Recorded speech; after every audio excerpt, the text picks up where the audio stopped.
اسی جہو جلال میں سلطان محمود غزنوی نے اپنے وزیروں اور مشیروں کو طلب کیا اور کہا کہ بتائیے اس دیہاتی کی کیا سزا ہونی چاہیے۔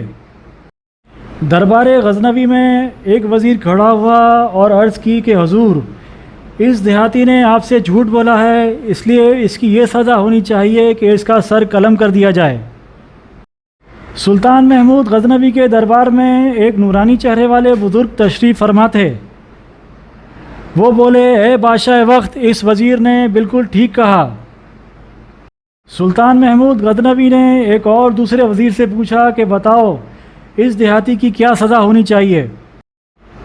وزیر نے عرض کی کہ حضور، انہوں نے بالکل صحیح ارشاد فرمایا کہ اس کا سر قلم کر دیا جائے، بلکہ اس کو خونخوار جانوروں کے آگے زندہ ڈال دیا جائے تاکہ یہ سسک سسک کر اور گڑگڑا گڑگڑا کر مرے، اور اسے مرنے میں کچھ وقت لگے اور موت کی اذیت اس کو زیادہ سے زیادہ ہو۔ دربار میں بیٹھے وہ نورانی چہرے والے بزرگ آرام سے بیٹھے ان سب کی باتوں کو سن رہے تھے۔ انہوں نے کہا کہ اے بادشاہ وقت، یہ وزیر بھی بالکل ٹھیک کہہ رہا ہے۔ آخر میں سلطان محمود غزنوی نے اپنے بہت پر اعتماد اور مشیر خاص سے پوچھا کہ اے مشیر خاص، تم اس بارے میں کیا کہتے ہو؟ مشیر خاص کیونکہ نہایت عقل مند اور بہت ہی سلجھا ہوا آدمی تھا، عرض کی کہ حضور، یہ بھی اس خدا پاک پروردگار کی عظمت ہے کہ 1 سال تک آپ کی بادشاہی میں ایک غریب دیہاتی کا گھر چلتا رہا، بچے پلتے رہے۔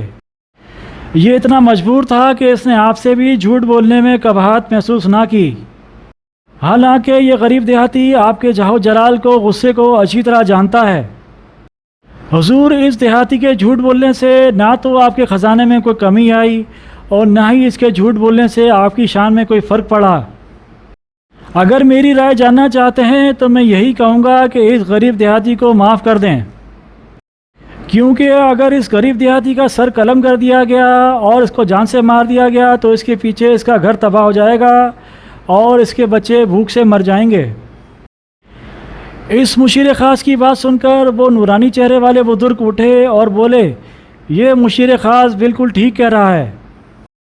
سلطان محمود غزنوی نے جب ان بزرگ کی یہ بات سنی تو بہت حیران ہوئے اور ان کو اپنے پاس بلایا اور پوچھا کہ اے نورانی چہرے والے، تو ہر وزیر کی بات کو صحیح کیوں کہہ رہا ہے اور ہر وزیر کی بات کو درست کیوں بول رہا ہے؟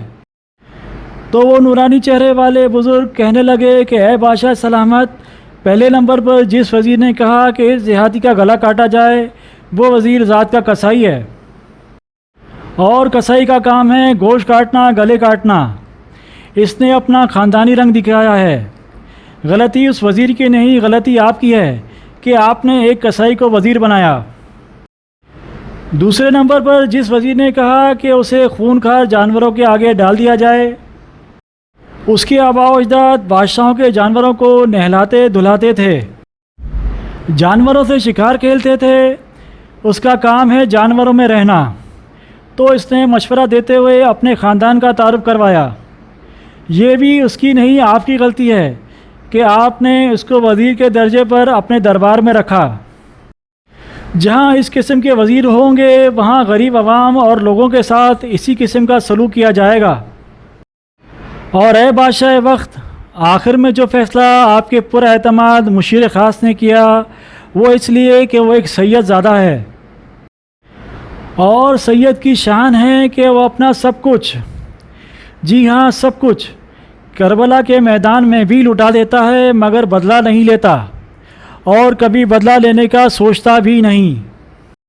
نورانی چہرے والے اس بزرگ کی بات سن کر سلطان محمود غزنوی اپنے تخت سے کھڑا ہوا اور اپنے مشیر خاص سے مخاطب ہو کر بولا کہ اے مشیر خاص، تم نے آج تک مجھے یہ نہیں بتایا کہ تم سید زادے ہو۔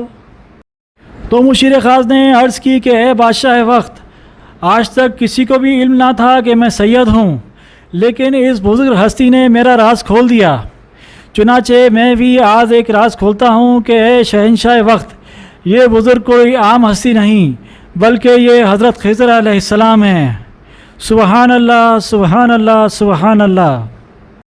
سلطان محمود غزنوی نے جب سید زادے کی یہ بات سنی تو خوشی سے نہال ہوئے کہ جن سے ملنے کے لیے مجھے سال بھر انتظار کرنا پڑا وہ بذات خود میرے دربار میں میرے ساتھ ہیں۔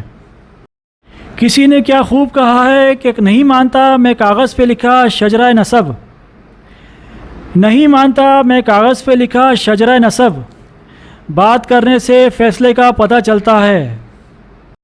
بزرگوں کا قول ہے کہ دوست ہر کسی کو نہ بناؤ کہ جب تک اس کی پہچان نہ ہو، اور گھوڑا ہمیشہ اعلیٰ نسل کو پالو، کیونکہ دوست اور گھوڑا گھٹیا نسل اور گھٹیا سوچ کے ہوں گے تو وہ ہمیشہ نقصان ہی دیں گے۔ تو دوستو، یہ تھی آج کی ہماری ویڈیو۔ امید کرتا ہوں کہ آپ کو ہماری ویڈیو پسند آئی ہوگی۔ ہماری ویڈیوز کو لائک کریں، شیئر کریں، سبسکرائب کریں اور کمنٹس کر کے ضرور بتائیں کہ آپ کو ہماری یہ ویڈیو کیسی لگی۔ اس پیغام کے ساتھ کہ اپنا، دوستوں کا، رشتہ داروں کا اور ارد گرد کے لوگوں کا خیال رکھیے گا۔ اب مجھے اجازت دیجیے۔ اللہ حافظ۔